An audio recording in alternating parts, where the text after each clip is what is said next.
Ci sono opere funzionali a una certa narrazione, per cui non sono ammesse altre ipotesi che possano sminuire questa visione. Prendiamo per esempio le piramidi. Le hanno costruite davvero gli egizi? Non credo, però vengono viste come una eredità del passato di quel popolo e niente o nessun fatto nuovo potrebbe cambiare questa versione. Neanche ritrovamenti eccezionali, che sarebbero comunque subito accantonati e secretati da qualche parte, se non distrutti. Se anche venissero i giganti di Iperborea a dire queste piramidi grandi le abbiamo fatte noi, voi avete solo tentato di fare quelle più piccole, ma vi sono riuscite male, ci sarebbe sempre qualche funzionario pronto a dire ma come vi permettete, le piramidi le hanno fatte gli egizi, anche se ci sono piramidi in tutto il mondo e persino in Cina.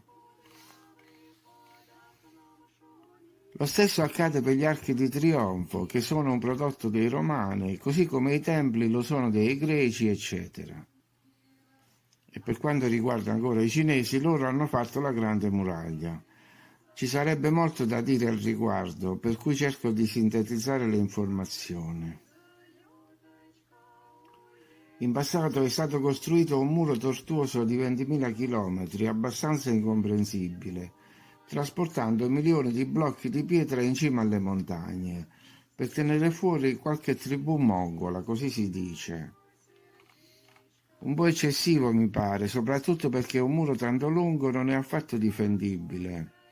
Se i mongoli occupavano terre lungo un confine di 20.000 chilometri, come potevano essere fermati da un semplice muro? Creando un diversivo 500 chilometri più a nord, avrebbero potuto agevolmente aprirsi un varco 500 chilometri più a sud.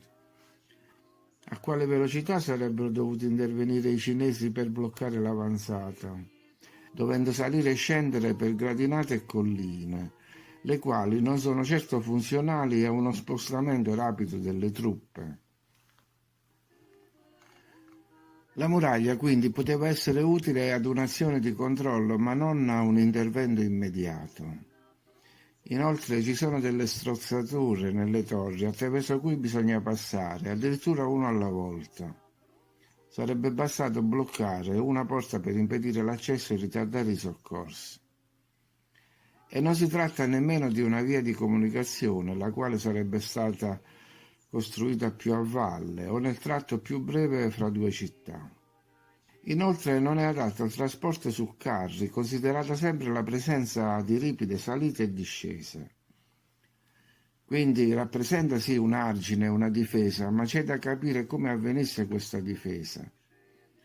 Qualcuno sostiene anche che i mongoli non c'entrino nulla, che le aperture e gli accessi alle torri si trovano a nord e quindi dalla parte dei supposti invasori, mentre le feritoie si trovano a sud, cioè dalla parte dei cinesi. Allora forse si trattava della Tartaria che voleva proteggersi dagli invadenti vicini, ma non si può sapere.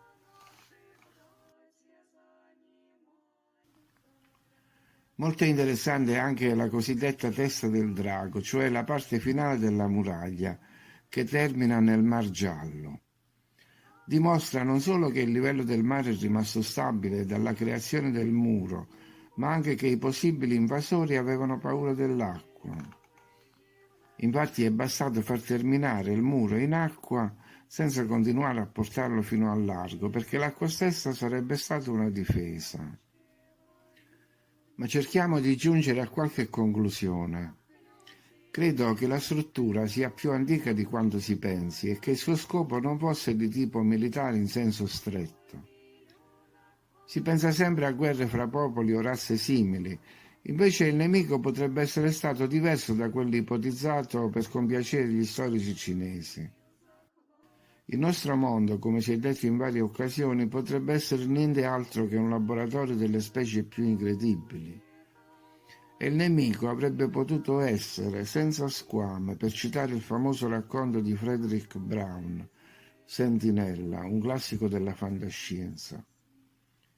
Ne leggo un breve riassunto per entrare meglio nel tema.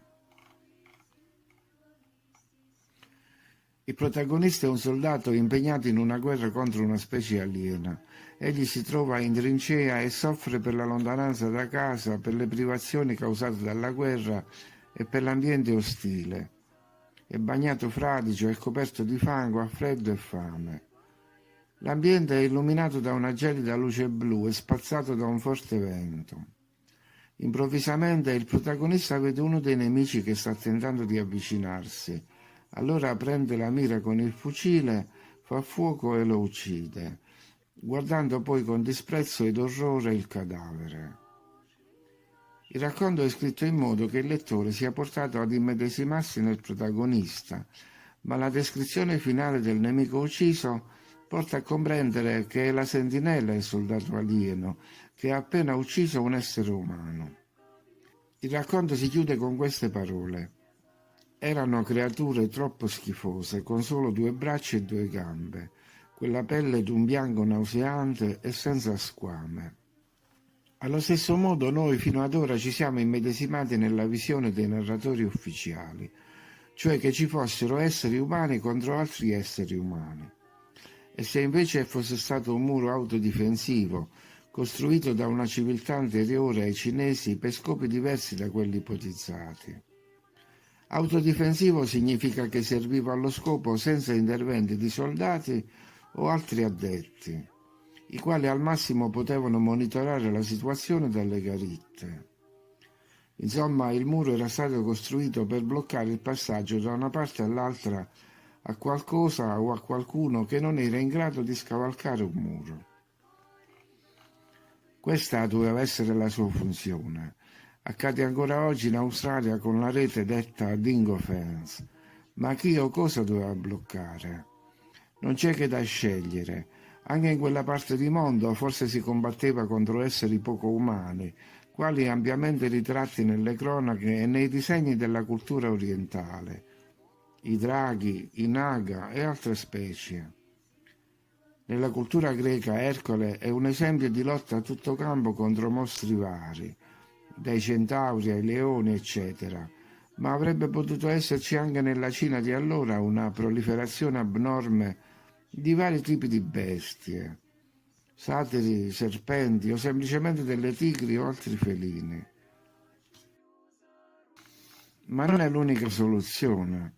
La muraglia avrebbe anche potuto essere un confine per zone di sfruttamento di minerali, divisione di aree di competenza o di estrazione, e quindi impedire il passaggio di robot o altre macchine scavatrici da una parte all'altra.